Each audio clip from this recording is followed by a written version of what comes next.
बिस्मिल्लाहिर्रहमानिर्रहीम अस्सलाम वालेकुम। अल्लाह पाक की रहमत करम फजल और शुक्र के साथ आज का व्लॉग करते हैं जी शुरू। सुबह का टाइम है। जो ब्रेकफास्ट रूटीन है वो मैंने थोड़ी सी चेंज की है। मोस्टली आप मेरे व्लॉग्स में देखते हैं कि जब मैं सुबह नाश्ते की रूटीन आपके साथ शेयर करती हूँ ना, तो उसमें मैं प्लेन पराठा ही बना रही होती हूँ, लेकिन अब मैंने थोड़ा सा मेन्यू चेंज कर लिया। दूध, सेब, खजूर और ड्राई फ्रूट्स हैं, ये कुछ दिन से मैं अपने ब्रेकफास्ट में ले रही थी। तो बहुत ही हेल्दी ब्रेकफास्ट है जी। इस तरह आपकी जो हेल्थ है ना बहुत ही ज़बरदस्त हो जाएगी। अब यही क्लिप जो है, यही स्टोरी मैंने शेयर की थी अपने इंस्टाग्राम पे, तो वहाँ पे कुछ बहनें डीएम करके पूछ रही थी कि ये जो खजूर है ये बड़ी प्यारी नज़र आ रही है, बहुत ही सॉफ्ट, तो ये आपने कहाँ से लिया। तो आपको बताते चलूँ कि कुछ दिन पहले जब मैं गई थी ना किंग्स शॉपिंग मॉल में, वो कम्प्लीटली व्लॉग भी मैंने आपके साथ शेयर किया था। आप मेरे YouTube channel Punjabi food and travel पे जाके किंग्स मॉल का जो व्लॉग्स हैं वो देख सकते हैं। ये खजूर का पैक भी मैं वहीं से लेके आई थी, किंग्स शॉपिंग मॉल से, यानी इम्तियाज़ सुपर स्टोर से, और ड्राई फ्रूट भी वहीं से लेके आई थी। तो ये जो खजूर है ना, एक तो बहुत ज़्यादा सॉफ्ट थी और दूसरा बहुत ही ज़्यादा मीठी थी, बहुत ही मज़े की थी। तो बहुत ही अच्छी खजूरें मुझे मिली हैं जी किंग्स शॉपिंग मॉल यानी इम्तियाज़ सुपर स्टोर से। और आपको बताते चलूँ कि जो मैं ड्राई फ्रूट लेके आई थी, पिस्ता और बादाम, किंग शॉपिंग मॉल से, वो एक्सपीरियंस भी मेरा बड़ा ही ज़बरदस्त रहा है। बड़ी अच्छी क्वालिटी का पिस्ता और बादाम निकला था पैकेट्स के अंदर। इवन कि उसके बाद जब अपनी रेसिपीज़ के लिए लेके आई ना, इधर बाज़ार से आम मिलने वाला पंसारी की शॉप से, तो वो बड़ी ज़्यादा उसकी ख़राब क्वालिटी थी। तो आप भी कोशिश किया कीजिए कि ड्राई फ्रूट लेना ना पैकिंग में लिया कीजिए किसी भी शॉपिंग मॉल से। तो अब नाश्ता तो ऑलमोस्ट अल्हम्दुलिल्लाह मेरा डन हो गया था। अब यहाँ पे मैंने ना एक रेसिपी बनानी थी, तो मैंने यहाँ आके देखा स्टोव जो है ना उसकी हालत ख़राब हुई थी, उसके ऊपर काफ़ी ज़्यादा चिकनाई थी, बहुत ज़्यादा ग्रीसी हुआ था। तो इसको साफ़ करना था। जस्ट स्कॉच ब्राइट लिया है, न्यू स्कॉच ब्राइट है।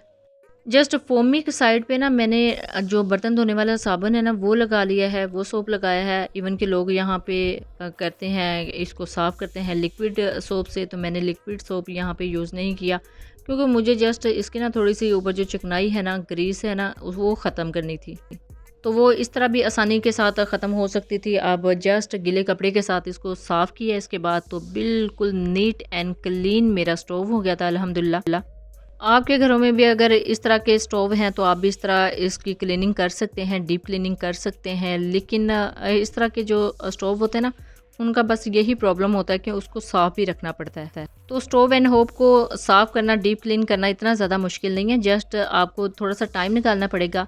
जैसे ही आप टाइम निकालेंगे तो आपका जो स्टोव है एकदम से नीट एंड क्लीन हो जाएगा। अल्हम्दुलिल्लाह मेरा भी हो चुका है।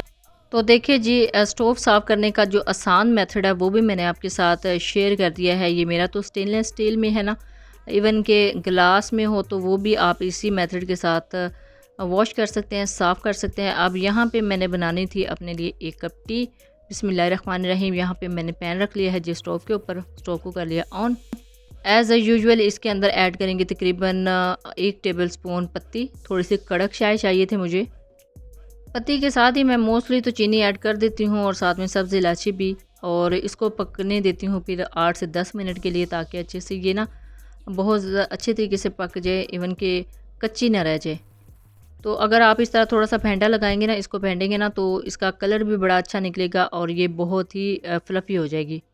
अब इसको बॉयल आना स्टार्ट हो गए हैं, तो इसके अंदर मैंने 1 टेबल स्पून चीनी ऐड कर दी है, और चीनी ऐड करने के बाद अच्छे से फिर से मिक्स कर लेना है, ताकि चीनी नीचे जाके लगे ना, तो कैरेमल का टच ना आए, जस्ट चीनी जो है ना वो मेल्ट हो जाए। तो अल्हम्दुलिल्लाह चाय मेरी ऑलमोस्ट डन है। इसको मैंने एक कप में सर्व कर लिया है, यानी स्टेन कर लिया है। तो ये देखिए जी कितनी ज़बरदस्त, कितना परफेक्ट कलर है इसका। तो अल्हम्दुलिल्लाह जी मेरी जो चाय है ऑलमोस्ट डन है। नाश्ता मैंने काफ़ी देर पहले का कर लिया था, अभी चाय पीनी थी। चाय के बाद काफ़ी लंबी एक रेसिपी है, वो आपके साथ शेयर करती हूँ। लंबी तो नहीं, लेकिन डिटेल से आप ज़रूर कह सकते हैं, क्योंकि आपको पता ना रेसिपी को रेडी करने में काफ़ी ज़्यादा टाइम लग जाता है। अब ये देखें जी, तीनों बर्नर मैंने ऑन कर लिए हैं, और अलग अलग से जो वेजिटेबल्स हैं उनको मैं बॉईल कर रही थी, क्योंकि एट अ टाइम अगर आप एक ही बर्तन में इनको बॉईल करते हैं ना, तो एक दूसरे का जो कलर है ना वो आ जाता है वेजिटेबल के ऊपर। तो इसी वजह से मैंने इनको ना, इनकी अच्छे से कटिंग करने के बाद जो है ना क्यूब कट में इनको कट कर लिया है और अच्छे से इनको बॉईल कर लिया है। इस तरह अलग अलग बॉईल करने से ना इनका जो टेस्ट है ना वो भी एक दूसरे में नहीं आता। तो ये देखिए जी, ये रेसिपी रेडी की थी। इसकी जो प्रोफेशनल वीडियो है, कंप्लीट वीडियो, वो भी मैं इंशाल्लाह 1-2 दिन में आपके साथ शेयर कर दूंगी, आप ज़रूर देखिएगा। रशियन सैलेड की रेसिपी है, रशियन सैलेड विद पास्ता। अच्छा, ये रेसिपी जो मैंने रेडी की है ना, इसमें जो एक एक स्टेप है ना उसका, वो भी मैं आपके साथ शेयर करूँगी और आपको बताऊँगी कि किस तरह आप बिल्कुल परफेक्ट प्रोफेशनल जो रेसिपी है घर में रेडी कर सकते हैं। जिस तरह आप शादियों ब्याह पे जाके इस तरह की रेसिपीज़ टेस्ट करते हैं ना, उसका टेस्ट आप कैसे घर वाली रेसिपी पे ला सकते हैं। तो अल्हम्दुलिल्लाह अल्हम्दुलिल्लाह मेरी जो रेसिपी है रशियन सैलेड की बिल्कुल परफेक्ट बनी थी। बिल्कुल ऐसे ही लग रहा था जैसे ये घर में नहीं बनी, बल्कि हम बाज़ार से लेके आए हैं या फिर जब शादियों पे जाते हैं ना, वही टेस्ट था। तो बिल्कुल शादियों वाला यानी प्रोफेशनल टेस्ट लाने के लिए सारे सीक्रेट आपके साथ शेयर करूँगी। तो यहाँ पे ना एक बाउल में काफ़ी ज़्यादा बच गया था, तो वो मैं यहाँ पे सर्व कर रही थी बच्चों के लिए। तो बच्चों के लिए ना ये आइसक्रीम कप जो होते हैं, ये मैंने ऑनलाइन मंगवाए थे। अपनी वीडियो भी इसकी शेयर की थी आपके साथ, आप जाके देख सकते हैं कि कहाँ से मैंने लिए थे।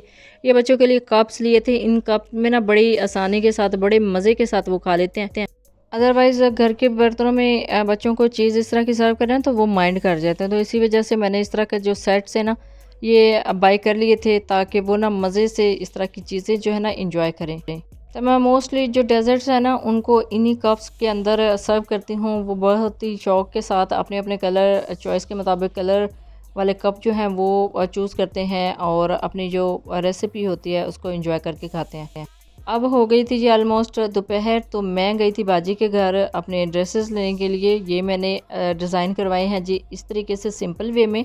नीचे पैच है और ऊपर जो है ना लेस इसके साथ अटैच है। बटन मैंने खुद लगाने थे, बटन के लिए मैंने उनको मना किया था। और ये जो लेसेस है ना, ये भी मैंने खुद मार्केट से ला के बाजी को दी थी। और जो ट्राउज़र है इसके ऊपर फ्रंट साइड पे बेल्ट लगवाया है और साथ में ना पेंट ट्राउज़र जो है बिल्कुल प्रोफेशनल तरीके से वो बाजी बड़े प्यारे सीती हैं। तो पेंट ट्राउज़र इसके साथ अटैच किया है। और ये देखिए जी, ये सेकंड ड्रेस है। सेकंड ड्रेस में भी जो पैच है वो जो इसमें फूल नज़र आ रहे हैं, ये जो कलर है उसके साथ मैच किया है और लेस भी लगाई है, शिटल लेस। और इसकी जो ट्राउज़र है ये भी सेम ऐसे ही है, बेल्ट वाला, यानी पैंट ट्राउज़र है इसके साथ में। ये 2 सूट मेरे बिल्कुल रेडी हो गए थे, तो ये लेने के लिए गई थी और नेक्स्ट डे आई थी। ये मंगवाई थी जी मैंने शाम के टाइम जलेबियाँ।